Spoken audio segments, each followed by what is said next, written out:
नमस्कार दोस्तों। सोचिए, अगर एक दिन ऐसा हो कि दुनिया की सबसे बड़ी बैंक, दुनिया का सबसे मजबूत सर्वर, सबसे सुरक्षित सिस्टम कुछ मिनटों में घुटनों पर आ जाए और हमला करने वाला कोई इंसान नहीं, कोई मिसाइल नहीं, कोई सेना नहीं, बल्कि सिर्फ एक एआई मॉडल हो। सुनने में साइंस फिक्शन की तरह लगता है, लेकिन आज एआई जिस रफ्तार से आगे बढ़ रहा है, उससे दुनिया भर में साइबर सुरक्षा विशेषज्ञ गंभीर सवाल पूछ रहे हैं।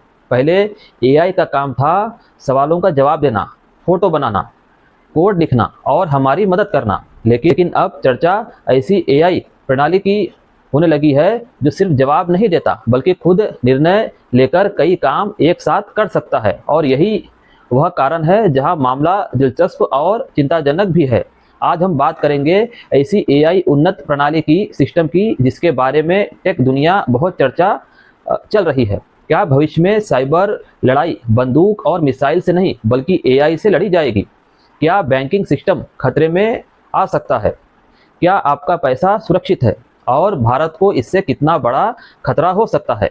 आज हम बात करेंगे और समझेंगे। पहले एक सवाल, अगर मैं आपको कहूं कि दुनिया की कई सॉफ्टवेयर जिनका इस्तेमाल करोड़ों लोग करते हैं, उनमें सालों से कुछ कमजोरियां छुपी थी और इंसान को वे नहीं मिली, लेकिन एआई ने उन्हें बहुत कम समय में पहचान लिया, तो असली कहानी यहीं से शुरू होती है।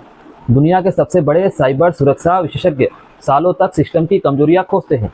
कई बार महीनों की रिसर्च और करोड़ों रुपए का खर्च और पूरी टीम लगती है। लेकिन अब नई पीढ़ी की एआई प्रणाली कोड को सिर्फ पढ़ नहीं सकती, उसे समझ भी सकती है और पैटर्न पहचान सकती है, कमजोरियां खोज सकती है और कई चरणों को जोड़कर एक साथ काम कर सकती है। यानी पहले जहां इंसान कहता था कि ये करो, वो करो, फिर वो करो, अब एआई खुद तय कर सकती है अगला कदम क्या होना चाहिए। और यही चीज़ सबसे ज़्यादा चिंता पैदा करती है, क्योंकि अगर कोई तकनीक सुरक्षा मजबूत कर सकती है, तो वही तकनीक गलत हाथों में जाकर नुकसान भी पहुंचा सकती है।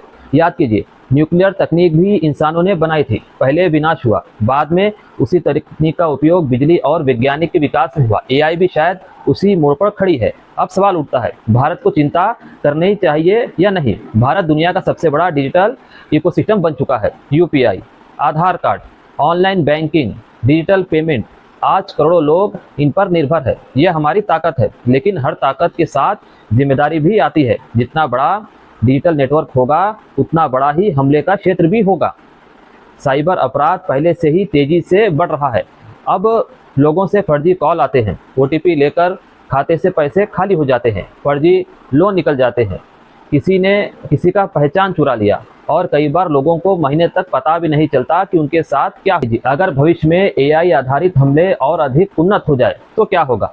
अगर कोई सिस्टम इंसानों से तेज कमजोरियां खोजने लगे, तो उत्तर देने का समय भी बहुत कम होगा। यही वो वजह है जहां दुनिया की बड़ी टेक कंपनियां और बैंकिंग संस्थाएं अपनी साइबर सुरक्षा मजबूत करने का काम कर रही हैं। कई जगह एआई का इस्तेमाल एआई के खिलाफ ही किया जा रहा है, यानी एआई बनाम एआई। एक तरफ ऐसा सिस्टम जो कमजोरियां खोजता है, दूसरी तरफ ऐसा सिस्टम जो सुरक्षा बढ़ाता है।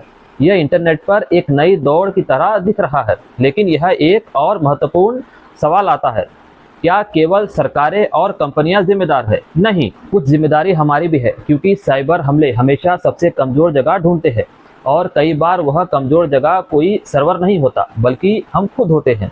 कमजोर पासवर्ड, हर जगह एक ही पासवर्ड, अचानक लिंक पर क्लिक करना, फर्जी ऐप डाउनलोड करना, अपनी निजी जानकारी हर जगह देना, यह वो छोटी गलतियां हैं जो बहुत बड़ा नुकसान करती है। आने वाले समय में आपकी पहचान ही सबसे बड़ी कीमती चीज़ होगी। आपका डाटा, आपकी बैंकिंग जानकारी, आपकी ऑनलाइन गतिविधि, सब कुछ। और इसीलिए डिजिटल सुरक्षा अब सिर्फ आईटी विभाग की जिम्मेदारी नहीं है, इंटरनेट उपयोगकर्ता की जिम्मेदारी बन चुका है। क्योंकि भविष्य में लड़ाई शायद सीमा पर नहीं होगी, हो सकता है कि वह आपके मोबाइल फ़ोन के अंदर शुरू हो जाए। और सबसे बड़ी बात, डरने की ज़रूरत नहीं है, समझने की ज़रूरत है। हर नई तकनीक अपने साथ खतरे और अवसर दोनों लाती हैं। एआई भी लाएगी। सवाल यह नहीं कि एआई आएगी या नहीं, सवाल यह है क्या हम उसके लिए तैयार होंगे। अगर नहीं, तो भविष्य हमारे सामने आएगा। अगर हाँ, तो हम भविष्य बन जाएंगे। आपको यह वीडियो जानकारीपूर्ण लगी हो तो वीडियो को लाइक करें, शेयर करें और चैनल को सब्सक्राइब करें। मिलते हैं अगले वीडियो में। जय हिंद।